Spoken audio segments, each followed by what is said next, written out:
Hello everyone, welcome back. Apologies for the interruption, internet issues getting the better of us. But as we rejoin now, we can see our leaders are just starting their final lap of the race. And we've just had an incident with Ben Brown and Olivia through Coppice on their penultimate lap. They were fighting over what looks like P9 and 10. Yeah, unfortunately, we didn't get to see much of this race. It seems like a couple of our drivers also suffering with issues. Toscano, we mentioned, dropped out in qualifying. They had a power cut, power blackout for the next couple of hours. So they won't be able to rejoin us, unfortunately. And Kanoji also having internet issues. But yes, well, we didn't get to see the race, unfortunately. We are going to see here the drivers as they come up to the final couple of corners. Alfie Bevan with the move around the outside of T1 from second on the grid. Took the lead, never looked back as they jump over the curbs through the final chicane. They will take the win here at race 6 of our British Stockcar Championship. Fraser will have to settle for P2 from pole position as Dondolo just able to hold on to a podium ahead of Lucky 7. Pavot issues getting to the grid at the start of the race event. They started from the back. They fought their way back up to P5, only missing out on one place compared to where they qualified in P4. Ashhill takes P6 ahead of Kapitcar in 7th, Zach Silver in P8, Ben Brown fighting with Olivia down a couple of places. Will finish P9 with Alex Wood rounding out the top 10, and we have a bit of a battle through the final chicane. Olivia after that incident with Ben Brown dropping to 14th place. Stevie closing up and going for a last minute move. I think Stevie just missed out on passing Ben Beams by 35 thousandths of a second line. Olivia will take 14th with Gus Peters down in 15th place, having had a difficult time. Ben Matt in 17th. Overstreet in 17th. Adam Ely will take 18th with Ben Asker and Kanoji not finishing on the lead lap. And we're back. Yes, the issues happening, unfortunately, meant we missed that race, but not a issue at all. We will just see what the second race will bring us. 40 minutes coming up for our feature race as we see cars take to the gravel pit to celebrate a race finish. But yes, some issues there, not just for us, but we think also a couple of drivers as well. Beavan takes a win for race 1, and it's Fraser, Dudlow 7, Pavo, Hill, Kapcar, Silver, Brown, Woods, your top 10 for the first race of 2 this evening. Yes, that was our slightly shortened sprint race. We got about 17 minutes of racing action in the end, and unfortunately we didn't get to see most of it. So yes, now we have 40 minutes coming up. Mandatory pit stop. It'll be interesting to see which way drivers go on their strategy, if they'll be taking new tyres or if they'll take the shorter pit stop and just take the mandatory 1 litre of fuel. There is about a 9-second difference between taking tyres and not. So yeah, it'll be interesting to see what drivers do here. Of course, we'll have to see. That might depend on what the temperatures are for the server. Of course, we had a very cold first race there, down 9-degree track temperature, 5 degrees ambient. It could be a bit cooler, most likely be a bit warmer for the second race. We'll have to see how that may affect things. Yes, absolutely. The cold conditions potentially not helping many drivers for that first race. We did see some early spin-offs at the first couple of laps. It was mighty cold. It was bitterly cold at Donington for that first race. We'll see if we both can improve for the second race. Yeah. So as you can see on the left-hand side, the finishing order from the first race of this evening. And it shouldn't be too long before we get going again for our second race. You just wait for the server to transfer over, and the cars will then retake to. Oh no, they're going for another qualifying, aren't we? Yes, we'll go for a shortened 5-minute qualifying session this time. So drivers will only have time for about 3 or 4 flying laps.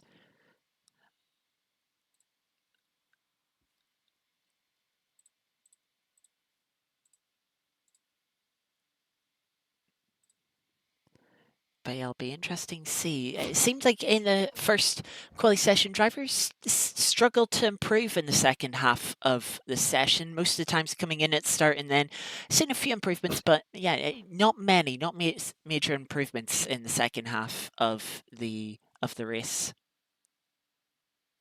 So it'll be Yes. interesting to see how our drivers fare for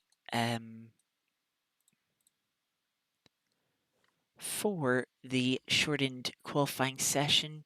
We did see a couple of mistakes in the first session. Wonder how many we will see in the upcoming one. But yeah, well, hopefully will not be too long before we are getting going for this second qualifying session. Yeah, absolutely. Not much longer left, hopefully, and we'll see the cars back out on the circuit. We can dictate the pick, and we can then look at the pecking order again for what will be race 2.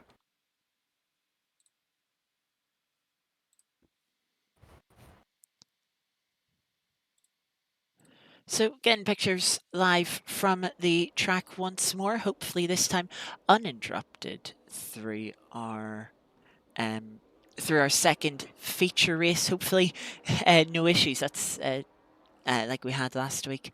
But yeah, a few minutes for the drivers to get themselves warmed back up. I can tell you the temperatures for warm up nearly the complete opposite of what we had for race 1. 26 degrees ambient, 31 degrees track temperature, so that's a good 22 degrees warmer on the track. Drivers will be feeling those differences. And of course, drivers getting used to the grip level with the server resetting for the second set of sessions. We'll see what those the exact figure is for the grip in a moment.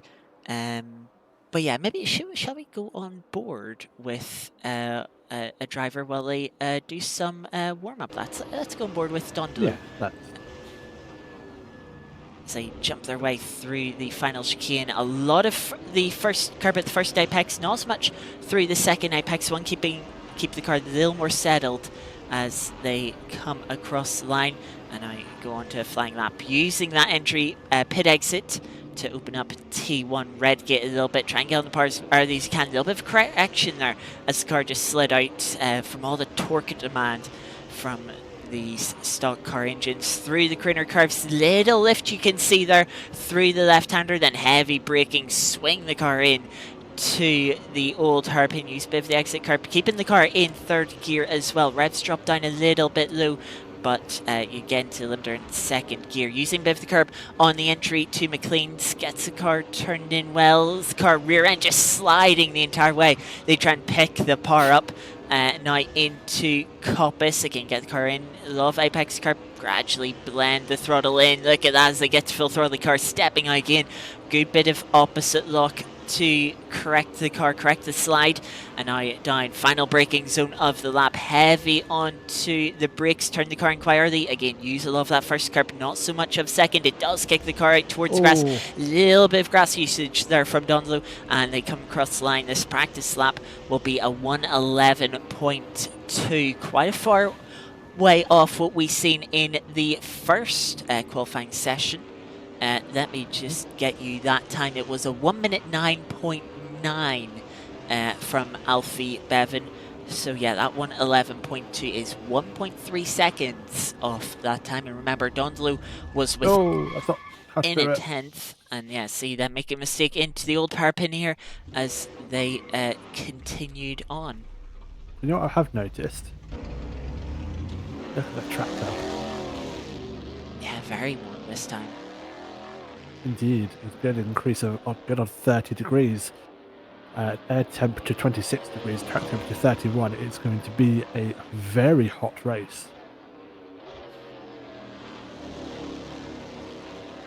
Actually, we may see conditions change into qualifying, depending on the service being set up, but Yeah, we I do believe we do get a little condition temperature refresh between all the sessions. So this is really just an example of what we could see in the sessions to come in qualifying and the race.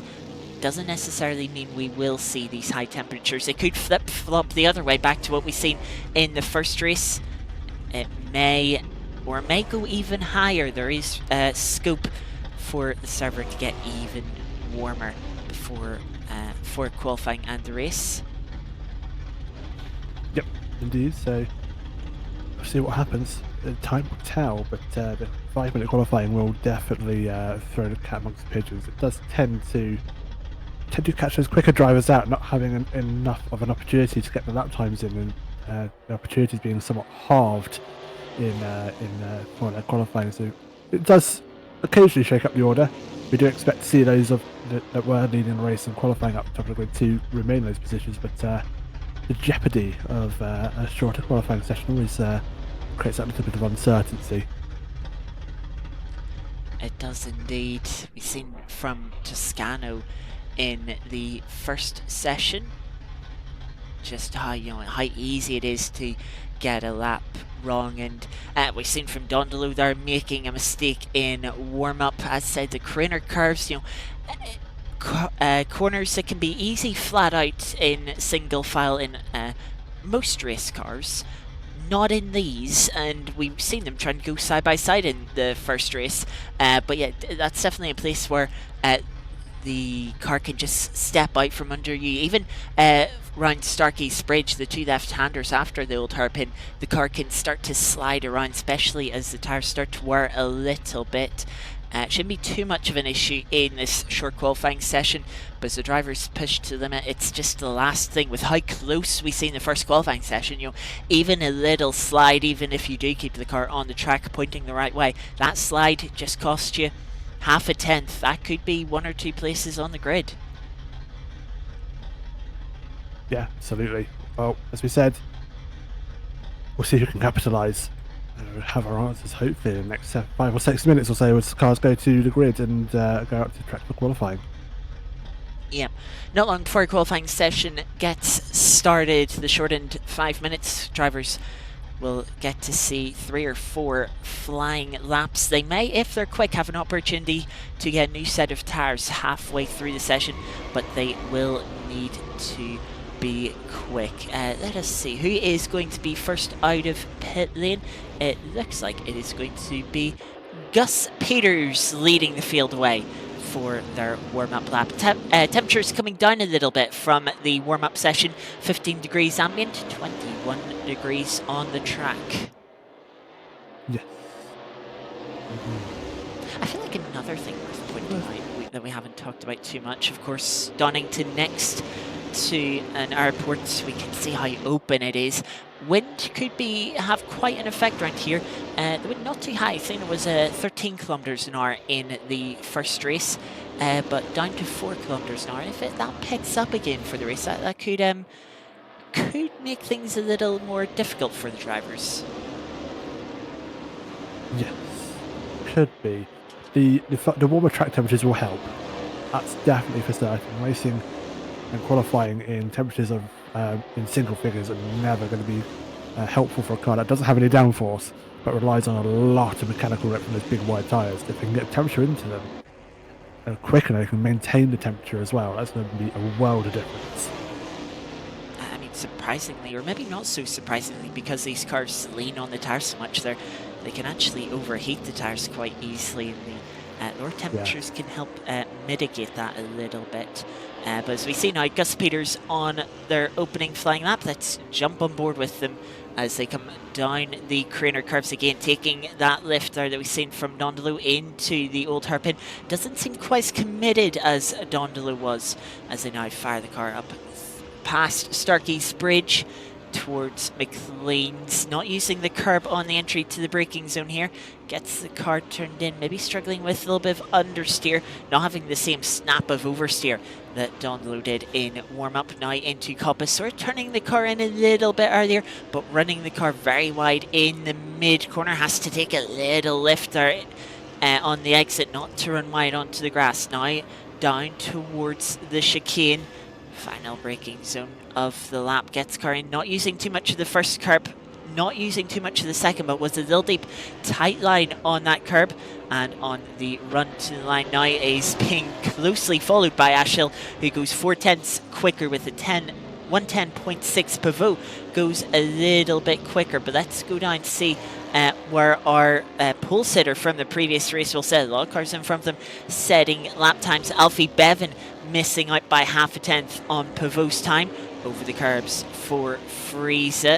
And now run to the line, a little bit of grass on the exit. Donlow goes to the top by half a tenth. Where will Friese go? It is only P4 for our pole sitter from the first race. Oh boy, and look at Pavot, 0.065 away from pole as well. A fantastic lap from him. He's going to be absolutely loving the fact he's back up there after what was quite a torrid race start from race one, having to start from the pits.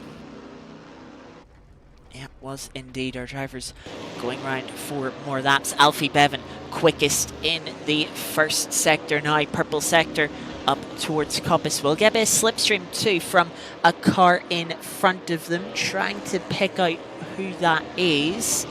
That is Kozlov, I believe. Yep.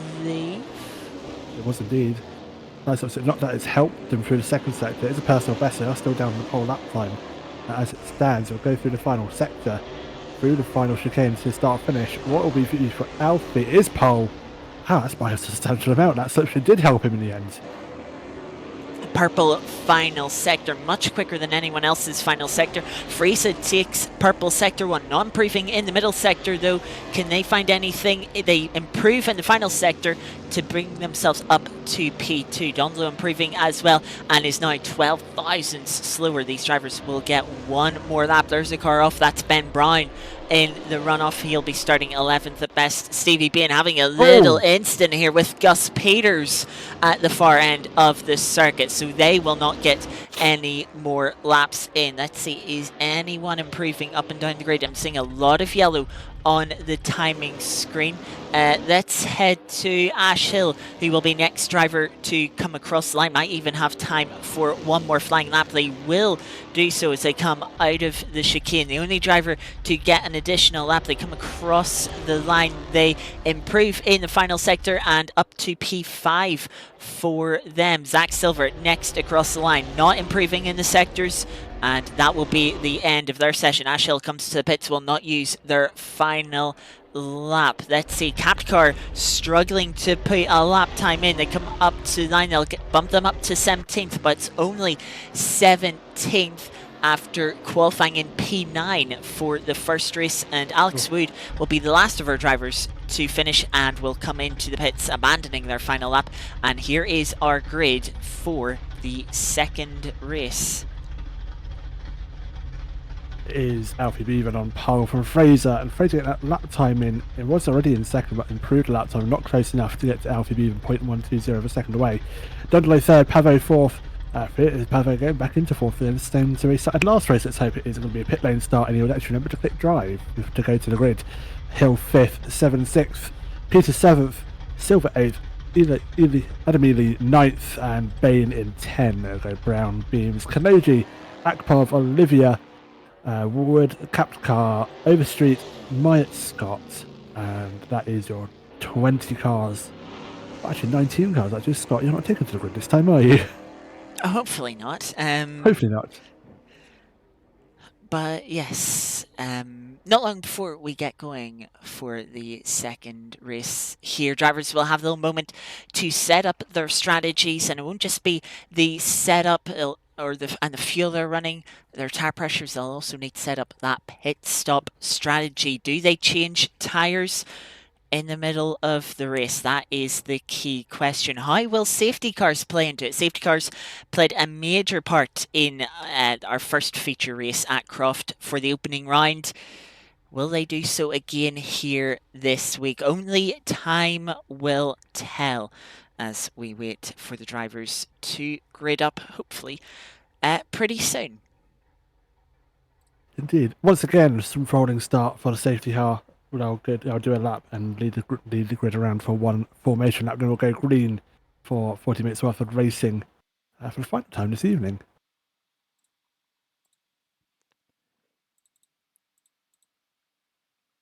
A brief pause before you get the cars to the grid. And seeing in the chat, thank you, Phoenix and Racing. Yes, we did have a couple of issues. Just some internet issues, but yes, the cars do sound wonderful. They do indeed. Beautiful, I think, V8s in these cars. Yeah, I think so. I'm not quite the person to ask, though, to be honest. Fair enough. I think if you look at the mods, I think we can get an answer. I believe it is a V8 engine in these British stock cars. But yeah, 40 minutes worth of racing, a pit stop as well. We'll see what these guys can do. They're not going to be they actually might be fuel limited to 40 minutes of a race, so they may have to stop for fuel. But will they stop for tyres as well? That is the question. It is an enforced pit stop, but as I said, you'll have, I believe, for 40 minutes worth of racing, they have to make a pit stop. I don't think the fuel tank quite lasts 40 minutes. If it does, It you do need a does. bit of fuel saving. Oh, it does. Yes, it does last 40 minutes. It lasts about 60 minutes, which will be important. Not for today, of Ooh. course, 40 minutes. Oh, yeah, you'll easily make that. But of course, next week we have our special endurance round at Old Silverstone, not the new layout, where you have the Wellington Straight, the Loop, Farm, Village. No, not that layout. The old layout, where we have Bridge, Corner, Oh. fabulous corner. Not only that, we'll have slightly quicker variations of the chicanes through Vale, through Abbey. There'll be some quick and challenging corners. Well, in the case of Vale, Abbey is easy, flat out before the drivers swoop down under the bridge. Yeah, it will be interesting. 80 minutes of racing next week. Strategy will be the key, and more points on offer next week than any other week. So it will be key for the championship. So basically, those who can get points in that and get a good finish may have a better chance of getting up the grid a little bit more. And we'll go to the grid. We are moments away from allowing the safety car to go onto the grid and lead the field away. And indeed, there's the safety car. And we now lead the grid away. Very, almost. Just waiting for almost the car. Almost the car. What am I saying? We're almost there for the safety car to take the grid away, and indeed they will. It's darker. A lot darker than it previously was. Yeah. Scotty, you need to return to pits as well. I do. We'll see the Indeed. cars away from the line into T1. Press this, press that, press that, press that. And then we will see Alfie Bevan from pole, Lord Fraser in second place. And the temps for the track have increased. 22 air, 24 for track. So the tyres will come to life a little bit quicker than they did for the last race, but there will be a question of how long and how hard they push the tyres with the higher temperatures that they're now experiencing. Yep. So difference from the first race, the more the drivers push the tyres, they will start to overheat more this race. Thus, they'll slide around even more, overheat more. It's a very vicious cycle to get into. Drivers will need to do what they can to avoid that. Of course, sliding will increase the tyre wear. Thus, again, easier to slide. Drivers will have to avoid sliding the tyres. It might come into their decision of whether they pit or not. Coming up to the final chicane, we should see our safety car this time pull away and lead the drivers to take the green flag. Canned Lord Frieza repeat what Alfie Bevan did to them last race and take the lead, or will they have to settle for second once more? They put their feet down, and we're green for a feature race here at Donington towards Reykjavik. Already got a car with two wheels onto the grass into T1. Alfie much braver on the brakes, and Lord Fraser already having slipped back into line. They'll contact further back, and we've got Adam Ely sliding off the grass, as well as Ben Beams down the Craner curves now. Drivers swinging the cars into the left-hander towards the old hairpin. Here they are. We have. We've still got green flag. They're still racing. Can't see the safety car coming out of pit lanes. They're still side by side going through. Some of them through. Up to God, that's brave on the inside. That is Stephen Bay trying to make some inroads as they go through. Oh, that's a spin for Capcar. Spun round on the exit of McLean, so I have to wait for some of the field to go by, and then they will get going. That's like, I think we took up the safety car. no, I think they're still racing. Oh, never mind, they are. As look to the inside, Akapov trying to make a move down the inside of Alex Wood, has to take a big jump over the curb. Can they get the better exit? They have a little bit of slide, but it's enough to get them side by side. It'll be the outside though when they get to Reggit. As we have instant Alfie Bevan spun through T1 all by themselves, no contact reported, losing their rear end. Very easily done with these cars, and it'll drop them to the back of the field. Oh boy, that is far. Well, Fraser takes the lead now from that spin from Alfie, but that's going to be a fight back through the field if he can manage it. It's got 38 minutes to do it with a pit stop to take. I think he'll be lucky to get top 10. We know Alfie, obviously winning the first race, is one of our quickest drivers here.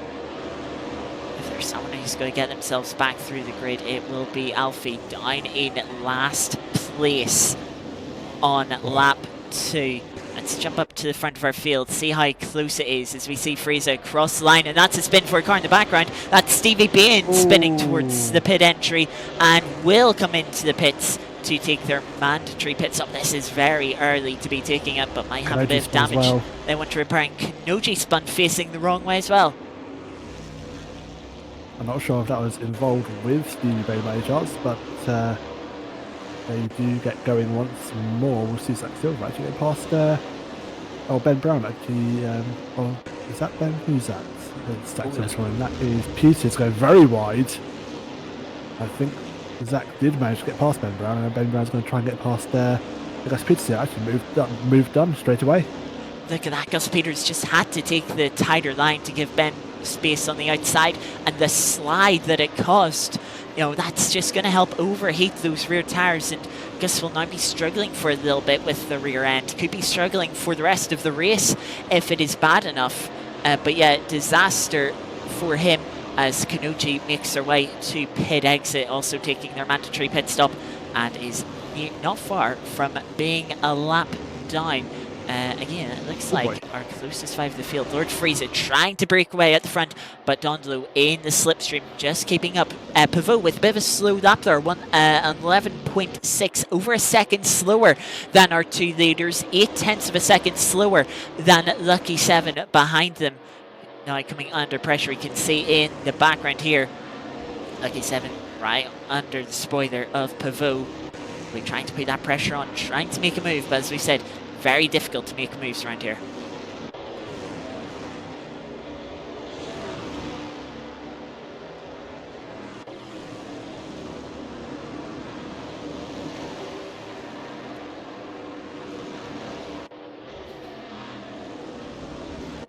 Further back, Akapov, I think, making a mistake and dropping down a place.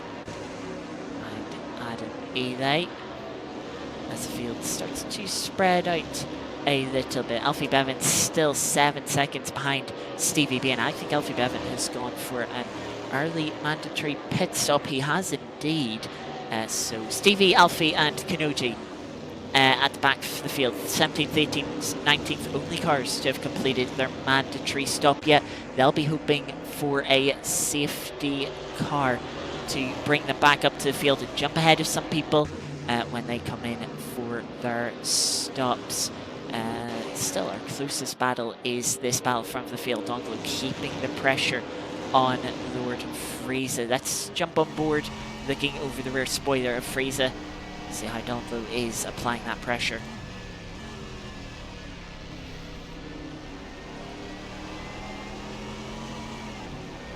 Look to the inside, thinking about it is Donington, but decides to back out of it in the end.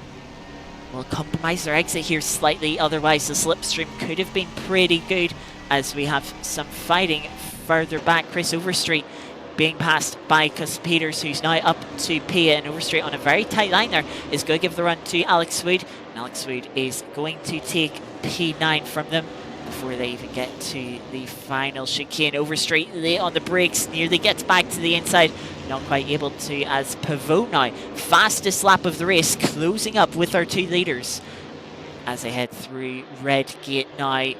Friese opening the gap up slightly to Donington, giving themselves a couple of car lengths. They were 3/10 quicker last lap, but Donington a full second slower than Friese behind. Lucky 7 dropped back slightly from Pavot, but is not too far behind for these two start fighting. They will close up. See, that is Kanoji running off and letting our leaders through. These top four, though, breaking away from Ash Hill. 4 seconds, the gap between Lucky 7 and Ash Hill in 4th and 5th. As a strain of cars will all be giving themselves slipstream, though Pavot just struggling a little bit more this lap. Is dropping back and will have dropped out of the slipstream. Donington towards final corner.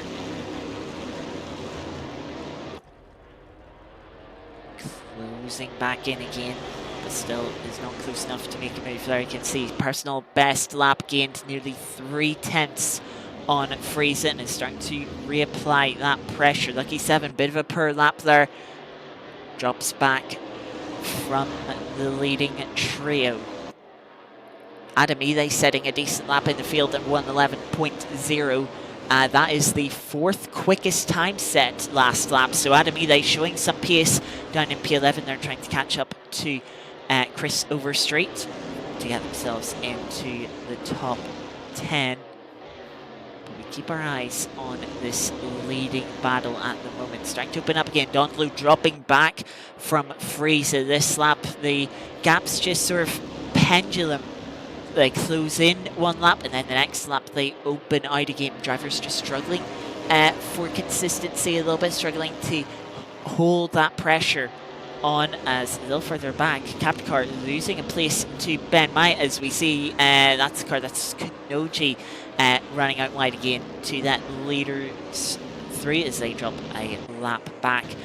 But Captain Car on the rear end, so we see Friese, new personal best lap, opens up half a second to Donington. That last lap has a fastest purple final sector, so getting a good run through that final chicane. Brave on the brakes as they recorded the highest speed of the race that lap, so showing their bravery and how late they were on the brakes there. But Captain Car in front of us here with the run on Ben Might. It has to go to the outside as they come towards Redgate. Will have their nose in front, but how brave are they going to be on the brakes? Ben Might much later on the brakes, sliding the rear end, and we'll have to leave just a bit of space for Captain Car. That means they're going to be side by side now down the corner curves. We know how difficult this can be. This corner not flat in single file. It'll be far from flat, right to the white line for Ben Might, as Captain Car was as tight as they could be on the inside. They get through, but Ben Might will hold on, and Ben Beams is now on the back of these bars. But look at that slide from Ben Beams, taps the back of Captain Car, and I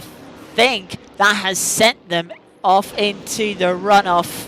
Luckily, they'll avoid the wall and they'll get going again, but that does drop them back behind Olivia as well. They'll drop 16th, have a bit of a gap, and of course that sliding will have hurt the tyres. Hopefully for their sakes, not too much. Captain Car, though, still on the rear end of Ben, closing in with the slipstream. We'll look to the inside, but brakes much earlier. Has been sent into Biggie, sliding into the chicane. He's trying to gather the curb, go heavily compromise his momentum, and Capcar just sneaking a gap to the inside as they now come towards T1. Can Capcar get the move done with the inside this time into the first braking zone? How brave are they on the brakes? They equal Ben. They're a little bit deep, bit of a bump there, and Ben runs wide onto the grass. Might not be too happy with that, and Olivia now is going to try and capitalise this right on the rear bumper of Capcar for 13th place through the corner curve. So Capcar a little bit more confident, keeps the foot in a little bit more, but much tight, too tight through the old hairpin. That gives Olivia a run.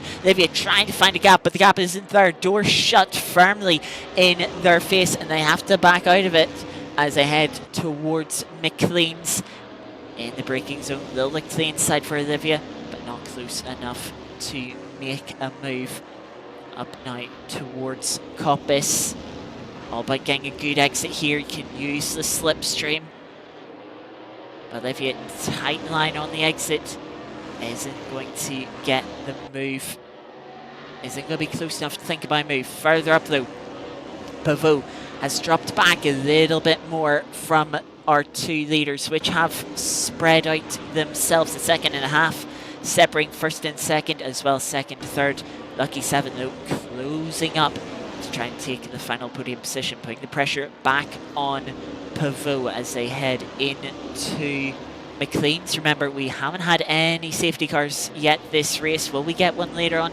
It remains to be seen, as Alfie Bevan sets personal best 1:11.2. That pace not challenging our leader's pace, especially when it comes to personal best lap times.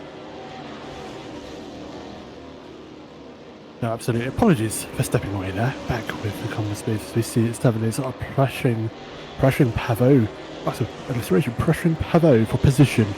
As the new fastest lap for Dondolo comes on 1:10.1, getting very closer to that qualifying time that we had of sub 1 minute 9. Apologies for stepping away, Scotty. Hope everything was alright. Yeah, I've had a few moments. And yeah, just saying about that qualifying time. Interesting fact, Bevan's pole time for this race was 5 thousandths quicker than Fraser's pole time for the first race. Such is how close this field is, but of course Bevan having that mistake into T1 starting the second lap and taking their mandatory pit stop down in the back of the field. They're still trying to chump away at the gap to Stephen Bain, as Kanoji has unfortunately retired from the race. Must be having some issues then. Maybe that early pit stop was a bit more telling, not just for maybe a tactical play, but maybe more of a I'm having issues, I need to sort them out, but I can't sort them out kind of pit stop. Olivia with contact with Capcar through the old hairpin, sees them sideways. They will get themselves going again, but they'll drop to the back of the grid. And they still have to complete their mandatory pit stop, so a bit of a disaster for Olivia this race. They'll definitely need a safety car to try and bring them back into it. Ben Beams made a mistake, it seemed like, at T1 that allowed Stevie Bain through, but they've managed to get themselves back past. Good stuff. Very nice indeed. Alfie Bevan still in 17th. It'll be interesting to see where Alfie comes out when more people make their pit stops, as Ben Brown has found himself in the gravel at the old hairpin, trying to make a safe rejoin. It's really right on the racing line as Chris Overstreet, Alex Wood come up, and it's created a bit of trouble for them. They've had to go either way, even off the track, as into McLean's. Ben looking to the inside of Chris Overstreet, not getting past. I think Overstreet lost out to Alex Wood, having to take avoiding action there. And Adam Edite right on the back of this train. Meanwhile, our leader, Lord Frieza, getting ever closer to sub 70-second lap time. They seem to be controlling the pace. A purple second and third sector on that lap for our leader. So just opening that gap up even more, as Adam Edite, way too late on the brakes, was nearly going for the GP layout there. But takes a trip across the gravel, will rejoin onto the start-finish straight, and allow Akapov to close up behind them. Will do indeed, and that's going to hurt his cause for sure. He'll drop down the order away from that four-way battle. But for now, we'll stay put. Stevie Bain fighting with Ben Beams here, almost trading position through the first. Sorry, for the final chicane. As Wood, Wood goes off circuit. That's through the crane of curves and loses 2 positions to Overstreet and Brown. Interesting place to be through the crane of curves. They make it work nonetheless through Old Hairpin. Also, almost Ben Brown was running wide there as well. Almost giving the position back as Akpov's had a spin down at Old Hairpin. We'll try and get going for the next cars come upon them as we see Ben Beams defending, tight line into the Old Hairpin, but Stevie trying to carry the speed, losing the rear end. Big slide for him there, gathers the car back up. But this is going to be quite frustrating for Stevie as they've completed their mandatory pit stop. Ben Beams and everyone in front of Stevie have not. Olivia, by the way, has come through pit lane for their mandatory pit stop. So they'll be hoping for a safety car to bunch the field up. But Stevie's fighting away with Ben Beams here, and they've closed up to Akpov after they made their own mistake.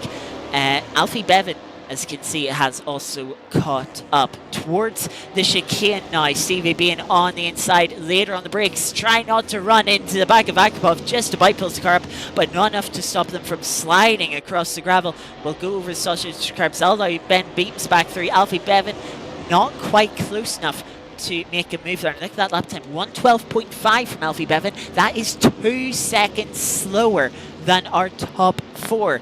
So we know how quick Alfie Bevan can be, but they're not able to show that pace in this bit of traffic. And even when they've had some clean air, their fastest lap of this race, only a 1 minute 11.2. So there's synchronized drifting through the Old Hairpin, as that is a car very much off. That's Akpov finding the gravel, and I think Ben Beams always followed him off in sympathy. Yeah, car sliding around as we have our first pitter from the front of the field. Gus Peters, with 23 minutes on the clock, is stopping in their pit box, and it's not a quick stop. There is a tyre change here for Gus Peters. They're being followed in by Alex Wood as well, who's stopping on their marks, also spending quite a while. I wonder, maybe a bit of damage repair. This is quite a long pit stop. Tyre change should only be about 10 seconds. Gus Peters now heads on their way. Captain car waiting quite a bit as well. So these drivers, will be interesting to see where they come out. Gus Peters coming out now will be behind Stevie Bain and Alfie Bevan, as we see Alfie Bevan into the gravel at T1 again. Oh, Alfie. Again, no contact report. I think it's just himself on more than anything, sadly. Whatever's happened, he's struggling. I don't know if he's got damage or if he's having real life issues with his rig, or... But that turn 1 just seems to be his Achilles heel. He's nailing it around the rest of the circuit, but every time he comes to that turn 1, it just kicks him in the butt. Yeah. So we now rejoin the battle for the lead of those who have pitted, being held up by Ben Beams, who does not care that these cars have pitted. He wants to hold on to position as Stevie Bain. Massive slide there, is going to have to be real careful with those rear tyres for the rest of the race. And remember, Stevie, already having taken his mandatory pit stop, will not be getting new tyres for the rest of this race unless they come in for a second pit stop. That was a bit of a cut of the corner for Ben Beams across the inside, and they're going to come in for their mandatory pit stop as well as Ben Mack. That's going to unleash Gus Peters and Stevie Bain to fight up in front. As meanwhile, of those still yet to pit, Ben Brown trying to close in on Chris Overstreet, but being pressured by Adam Ely at the same time. Yeah, absolutely. So, not doing too good for these guys at the minute. They still need to pit, so it's going to be a case of that, how long they're going to go into pits, how much damage they have, as far as see how far they drop down. Bain and Peters, as we said, currently leading those who have pitted. But it's a matter of those for those ahead of them. How many cars, or how long will these cars stay in the pit? Will Gus Peters, Stephen Bain be able to catch up? Oh, Alfie! Alfie going for more spins in the grass and gravel. I suspect they have ruined those rear tyres, completely overheated them, and struggling with not just a lack of grip, but really poor balance in the car. Even when the tyres are at their best, the balance isn't great in these cars. it will be awful now for Alfie. Just brought up the times to the leaders as we reach the halfway point. You can see Alfie still sliding with those tyres overheated. Gus Peters leading of the cars that have pitted under pressure from Stevie Bin, who's diving it to the inside into Redgate. Can he get pulled up, or will Gus Peters get the cutback? He will indeed. I'll be side by side now through the corner curves. These two fighting a minute off the lead, but the first drivers to have completed their mandatory pit stops through side by side. Gus Peters on the outside just has to back out. We'll give them the preferred line into the old hairpin, but a big slide from the rear end there will lose them out as Lucky 7, first of our top 4, trying to go for the undercut. I wonder if we'll see them pick up tyres. It'll be interesting to see the difference between those who have gone for tyres and those who have not. Lucky 7 coming towards the exit of pit lane. Does look like they've taken a longer pit stop. They'll emerge sort of in the lead of those that have made their pit stops as Ben Brown also comes in. But yeah, P6 now, about 40 seconds, 39 seconds off of the lead. Yeah, absolutely. You'll see what happens. There's a car, another car spinning right behind him. That was If you over turn street. one, that was over street, having a bit of an excursion. But does get going once more. The leaders, I reckon, are going to battle it out right till the end of it. And it's going to be the last of the late pitters, isn't it? There's no mandatory pit window here. It's just Oh, is there? They have to pit 1 minute before the end, so it's a very loose pit window. It's nothing too big, but yes, you can't quite leave it to the last lap necessarily. But yeah, we see Stevie being here fighting with Ben Brown, who has just come out of the pits on this lap. I see cars sliding over the grass as they push to the limits out of the old hairpin. These cars, they look so good around these British circuits, pushing to the limit, the rear end just sliding, skating around. This three-way fight for P8. They may gain a couple of positions. We still have 5 cars to make their pit stop. That is our top 4 plus Chris Overstreet in P6, who made a mistake a couple of laps, but it looks like they're going to go long into this race. They're going to take a short pit stop as Zach Silver sets a personal best lap of the race, possibly because they've taken new tyres at this late stage in the track, just rubbering in. Yeah, absolutely. So pit stop still playing a role here, but it's just a matter of these leaders. How far do they want to go into the race without making their pit stop? And I don't think those behind them are going to be able to get the undercut. But looking at the timings, 15, 20, pit stop in a box is 10 seconds. You've got to also count. Yeah, it's a difficult one. I'm not sure. Oh, Stevie, what are you doing? Going through old hairpin, getting very sideways. At the rear of that British stock car looks a lot more excitable than a dog wanted to go and play fetch. That was a statement, wasn't it? Jesus. As 797 comes to the line, it's the fastest lap. I think that's the first person to sub 70-second laps. It is indeed.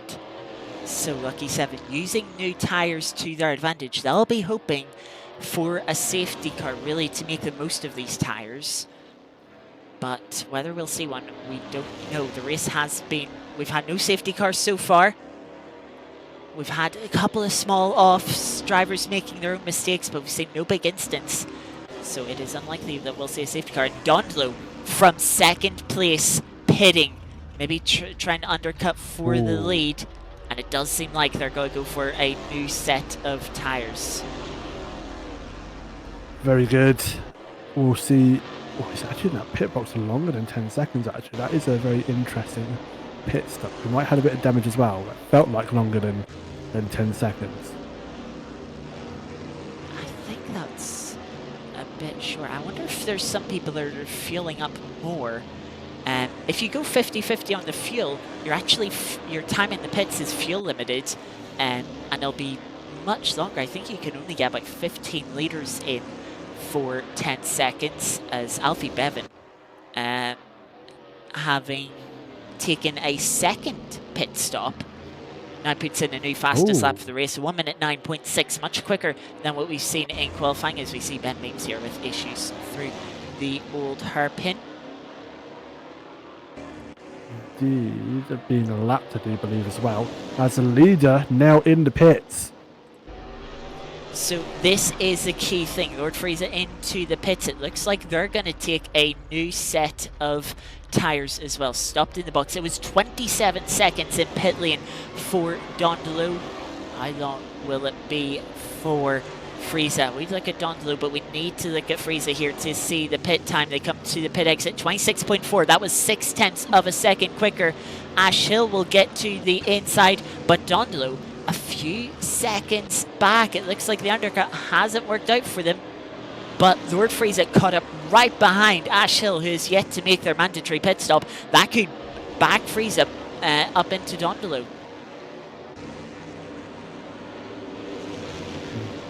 So Dondolo will be trying to close that gap, but Fraser and Hill first of all fighting away. Not too far behind is Dondolo, only about 3.7 seconds. It's not quite close enough to make a challenge, but Fraser getting past Ash Hill for position after that pit stop. Yeah, remember, Ash Hill still yet to pit. Those newer tyres on Frieza's car is able to make the move relatively easily out of the old hairpin. Meanwhile, at the front, Pivot still carrying on. I wonder if Pivot is going for the no tyre change strategy, just putting in 1 litre of fuel. Maybe same with Chris Overstreet, who has actually pitted. I missed that. Comes out, was in front of Stevie Bain, but Stevie making the move up into P9. But Overstreet still on course for a top 10 result, 7.5 seconds back to Alex Wood behind them. Indeed. So, nice little mid-pack battle here for Overstreet behind Bain, and Bain having his fair share of adventures, let's say, in this race. And the last race is solidifying that 9th position, but is under pressure. Now Dondolo being down in 4th now, closing in on Hill. That gap's close. It's the last time we saw it by about 0.7 of a second. So with the different strategies at the moment, has spread the field out a little bit more, especially with drivers making mistakes. Alfie Bevan still at the back of the field, 3 seconds off of Ben Beams, but is now getting into their grooves, setting sub 70 second lap times. How far will they be able to get? Only 12.5 minutes left in the race. It's been a difficult one for them. A mistake into T1 at the start of the race, mistakes in the middle of the race keep them at the back of the field, but they will push on to improve. Ash Hill saying a personal best lap at this point of the race, having not made their pit stop, so showing that the tyres are holding up all right. Of course, the track is rubbering in, will be nearly about full grip now, as you can see in the top right, so not much more improvement, but the fuel load still burning off, helping the drivers improve their lap times, despite the tyres wearing out at 2 times what you would normally get with these cars. Shows you just how little tyre wear there is. In case you didn't know, the tyres have a very steep drop-off in the first 2-3 laps of the tyre wear curve, but then they really even off, as we see Chris Overstreet. I wasn't expecting this, in all honesty, but he's coming back at Stevie Bain, who's had a horrible time throughout this season, and Chris Overstreet makes the move up for P9. I think in most of our other series, that's not something we would have expected, but Stevie Bain, with his struggles this series, Overstreet back up to P9, and Stevie Bain left to try and chase him down. Interesting. Oh, Stevie looking to... I think it is also worth pointing out, realising Stevie pitted early on in this race at the end of lap 3, I want to say. Of course he did. So 22 laps ago, Overstreet only pitted 3 laps ago. So the new tyres helping Christian Overstreet there, and the old tyres not helping Stevie Bain, who goes for a full 360 on the exit of the old hairpin. Is going to try and get going again as Alex Wood and Captain are closing in towards McLean's. Will Captain will Alex Wood get there in time? It might not matter. Stevie Bain losing the rear end again, goes for another spin, and finds themselves in the gravel down to P12. And if they can't get going again, which they won't, it'll be down more positions. Luckily, there is a gap to Ben Mai in 15th place, but Stevie Bain struggling on those old tyres that are well overheated now, well damaged. Yeah, tough time for Stevie as he going drifting again, and that'll be another spin through Coppice. Wow, those tyres are dead. Dead as a dodo. You may think, maybe in the final 10 minutes, well, because he's now dropped down all these positions, might actually just be worth pitting to get some fresh tyres to see if he can take the fastest lap of the race or not. Ash Hill, however, from fourth, comes into pits. That will promote Seven and Silver potentially back up a couple of positions, as Seven already making it way past start finish. I think Silver's will shortly follow. And maybe not quite yet. Maybe a bit too far behind for Zach Silver to try and get fifth position, as Seven does come out the pits, and we'll get going once the safety cars come out. Safety car, and just into the final 10 minutes of this race, the safety car is called for. I did see a collision on the timing screen, but I didn't quite see who it was with. But yes, we have the safety car. Timing screen is playing a little bit of funny buggers, which I don't think has helped. And Pavot is into the pits. You have to imagine. Oh, he's overshot his pit box a little bit there. And yeah, that is not a tyre change for Pavot. He is not changing his tyres, and he is going to try and jump out in front of Lord Fraser, who is coming down towards T1, but will not get to T1 before Pavot does. Pavot, with strategy, takes the lead of this race, but will be on old tyres. Oh, that's not going to go in his favour. So old tyres, he said. Did he not change tyres, do we think? No, that pit stop was not long enough to change tyres. That was a litre of fuel. Once he got the car backed up into the pit box, having overshot it, he's seen the camera moving back. That was Pavot reversing. That nearly cost him the lead of the race. Hopefully the safety car will not be out for too long, as the timer is ticking down. 8 minutes remaining now. Well, at least they've picked up the leader. That's a good start. Zach Silver into the pits under the safety car. He already had done his mandatory pit stop, but he wants to take on a new set of tyres. He might lose track position to Overstreet, who comes past and will take P8. Of course, Overstreet on slightly older tyres. Interesting to see if we see Stevie Bean coming into the pits, having had their struggles. So free pit stop essentially. Not that it's going to matter much. He's still going to be down in 18. There's nothing to lose, but nothing to gain. As the field will now bunch back up, and the safety car will just go everyone up, ready for hopefully a race restart. Maybe with about 4 or 5 minutes left of this race, we'll see a last couple of laps shootout for the end. Yeah, we do have quite a bit of lapped traffic. Everyone from P10 downwards is lapped by our leaders, so might need a little bit of time to sort this out with pit stops. The field will need a little bit of time to bunch back up. So we are very much going to have a sprint race. We had a 3-minute sprint race, was it, after a safety car in our last week at Castlecombe. We could see similar here at Donington, as the field all bunched up. As a reminder, Pavot is leading the way. That tyre information, that is not accurate. It's interesting how it says Overstreet's tyres are somewhat new, but everyone else know when they apparently haven't changed tyres. So, yeah, do not think that is accurate. No, I don't. But yeah, it's interesting here. The big thing with these tyres, as I said earlier, they are really great when you bring them out of the pits. They have great grip for 2 laps, and then they drop off a cliff. If you want sort of some in-game stats, they drop to 80% tyre life, but from there on, they really balance off. The tyre wear then from there to the end of the stint is not bad, and that's why Pavot is going to try and hang on here, because the tyre wear isn't that bad. Like, okay, 20% within the first 5 laps, you'd think, oh yeah, the tyres will be absolutely dead after 20 laps. No, these tyres won't be more worn than... We'll still have more than 50% life by the end of the race. So they will.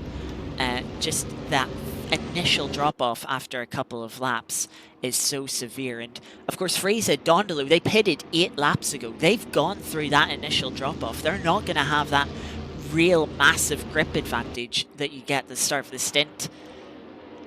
Pavot might be able to hold on here. It depends how well he drives, how difficult it is, as we get confirmation. Safety car in at the end of this lap.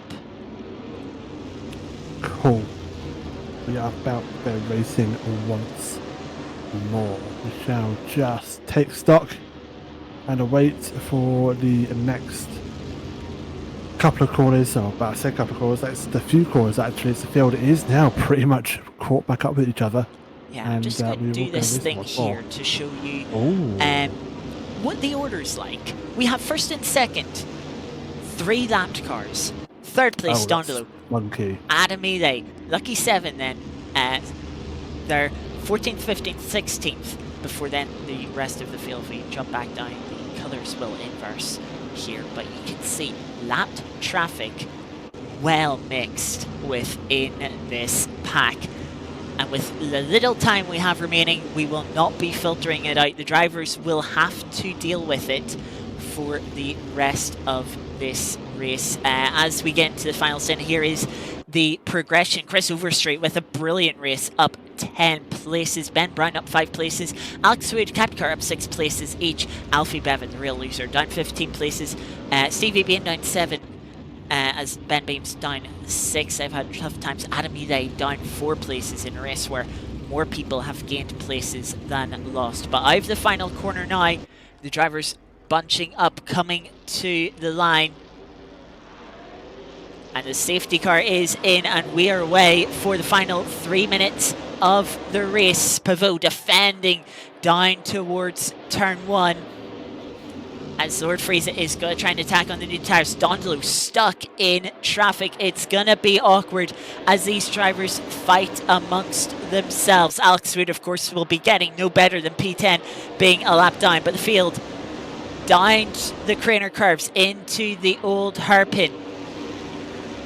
Pavot holding on for now as Alfie Bevan into the gravel once again, trying to pass Olivia.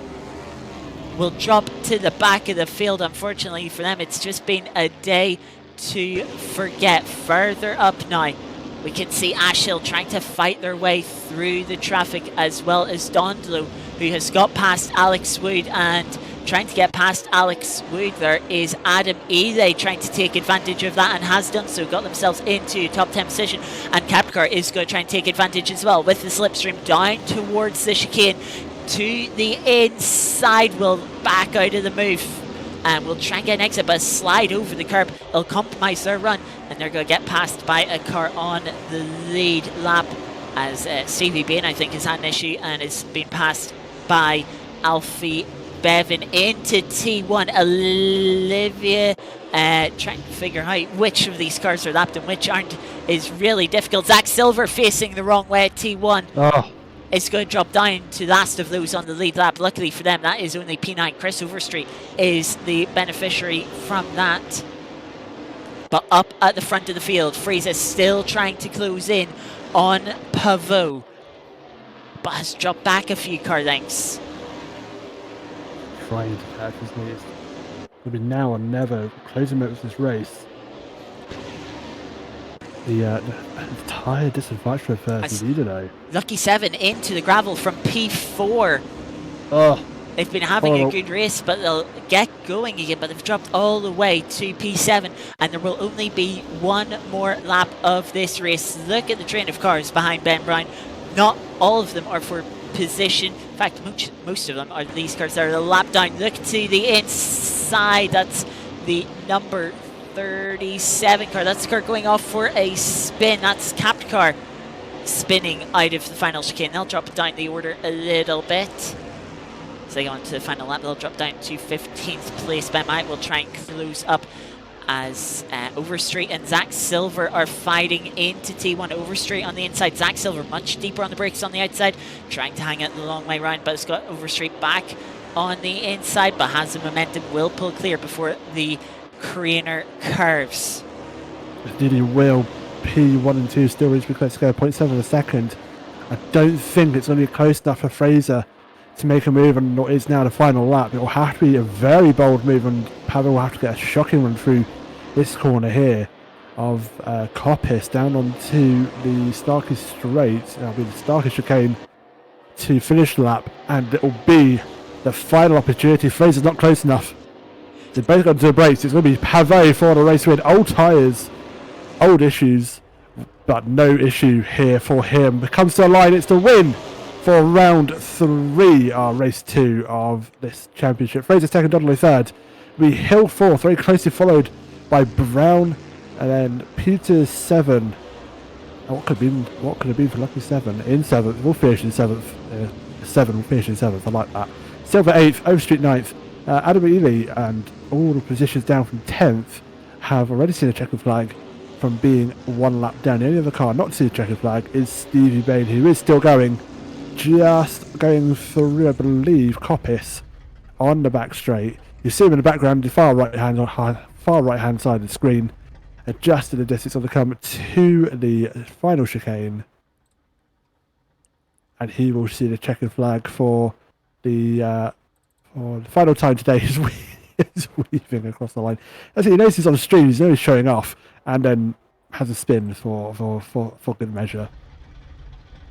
Stevie, another tough time. Seemed to have the pace this time, but struggled to keep the tyres under him, to not overheat them. Yeah, and we'd really struggle at the end. There is your finishing order from our second race, our feature race at round 3, Donington National for the British Stock Car Series. Strategy Indeed. being the key thing once again for the feature round. Pavot, not necessarily the quickest, but he has won both of the feature rounds through strategy. Yeah, absolutely. He loves the feature rounds, doesn't he? He's making use of it. And indeed, that pit stop really played out well for him. The safety car too. Almost lost the lead from overshooting his pit box, but managed to get back out and ahead and maintain his lead, even on the older tyres. The safety car coming to his rescue once more and helping him get that win all done, dusted, tied up in a nice little bow as well. Yeah, it would have been interesting to see how that would have played without the safety car. I'm not sure if Pavot would have got out in the lead of the race, but if he had, it would have been an incredible strategy call. And to be perfectly honest with you, that is exactly what I wanted from this series. And to see it happen has really got me excited for the rest of this series. Very interesting race. There were a lot of stories up and down the grid, as you can see there on the results. Lucky 7, a late mistake to drop from 4th, where they had been all race, putting pressure on Pavot for most of it. Dropped down to P7 after that late safety car. Christian Overstreet up to P9, managed to stay on the lead lap, and with that late safety car, really benefited them. Adam Ely unfortunately did drop off the lead lap, but then got themselves to the front of that pack that were on the lead lap. And Alfie Bevan, multiple mistakes throughout the evening, really struggled. That's not like him. It's not in the slightest, but he will hopefully come back better next week as we just take a brief look at the calendar. Next week will be, as we said, the Enduro round, a full one race, 70-minute race, wasn't it, with Silverstone, the historic circuit. Prior to the Wellington Straight, prior to the new infield, we will see, as we said, corners like Bridge and the old Luffield Woodcote entrance for the final sector. It's going to be a nostalgia trip down memory lane for that race, and then following 2 weeks today, we'll be Thruxton for our penultimate round, and then we finish 3 weeks today. Brands Hatch GP for our future race format, similar to what we had tonight, a 2-race format, 20 minutes and 40 minutes. Sprint race will be 3 20-minute races of a reverse grid for final race, and Brands Hatch and Silverstone being our our only endurance race, being that full 70-minute race with a enforced pit stop. Yeah, full 80-minute race. There's no mandatory pit stop, but the cars can't make it on fuel, so they will need to No, pit. exactly. How many times they pit? That is the question. We've seen people pitting for new tyres here in a 40-minute race. We've seen drivers struggling with tyres. How many times will they want to pit over 80 minutes? That is the key question. The drivers will only be asked that question once this season. And I am thrilled to say that I'm really looking forward to seeing what they answer us. Not only do we have the British Stockcar race, we do have some wonderful other events happening on oNiD throughout this week. This Monday, yesterday, should I say? It's only Tuesday this week. Jesus. Yesterday we had the GT3 MPG fuel saving or pit stopping. It is the name of the game on Monday night, with 200% or 2 times fuel usage for the GT3 class, GT3 single class racing on LMU. Tonight we just had the British Stockcar Championship on AC. Tomorrow we go to the LMU Hound Academy. They are racing at, I believe, Monza, if I recall correctly. Monza is the thing for this week on Le Mans Ultimate. It is, absolutely. Thursday, iRacing, we go to the circuit of... I should know this. Long Beach. Absolutely. Long Beach. Of course it is. Street racing for the all GT3 Championship there on iRacing. We've had fields upwards of 25, 28 cars. We have 30 sign-ups, I do believe. And we have been near enough fully booked out for that championship. Street racing, the American Monaco. That's definitely a thing. Tune in for that. Myself and Scotty will bring that live for Thursday night. And Sunday returns back to the LMU 100 series, series 2 of the multi-class racing. There going to be 100 minutes of racing, so an hour and 40 worth of multi-class racing. And again, is that Monza as well? That will be Monza Curva Grande, and that is hypercars only. Strategy, as always with the 100 series, will be key. Long straights will be high fuel consumption. Will drivers be able to save enough to make it on one stop, or will they have to resort to making a second pit stop? Make sure you join us then on Sunday. Before Monday, the round 4 begins with GT3 MPG. That next week will be going to Imola. No, sorry, not Imola. Sebring next week. For our LMU series next week, and that starts with GT3 MPG. Will anyone be able to make another one-stop strategy work? Or will they all have to resort to 2 stops once again, like they did this week at Monza? Make sure you tune in next week with both of the Bens that we're racing tonight to see how the field fares before me and Aidan return on Tuesday for the endurance round of the British Stockcar season next week. Well, Aidan, any final words before we head off for the evening? Not that I can think of. It's been fantastic racing here at Donington, and of course, me being biased, delightful Donington proves to be delightfully entertaining. And we will see you all same time, same place next week for round 4 of the British Stockcar Championship from Silverstone Classic 2005. Come back for us on Tuesday next week for a trip down memory lane as we take these stock cars around the old Silverstone circuit to give a bit of nod of nostalgia to what will be the 4th round of this championship. Hopefully see you very soon. Thank you very much for your viewership. If you're watching back, look what you've missed. And if you want to get involved, discord.gg/oNiD Community Racing. Pop that in your chosen web browser. That will take you to our Discord. And come and see us on SimGrid as well. Join the community. Come and see what we've got, what events we've got coming up. And keep an eye out for Season 4. Halfway through Season 3 as it stands. But, sorry, we are on Season 4. What am I saying? So halfway through Season 4... But dare I say, we're already planning next season, Season 5. I'm tired, forgive me. But until then, folks, thank you so much for your company. We will see you all very, very soon. Till next time, night.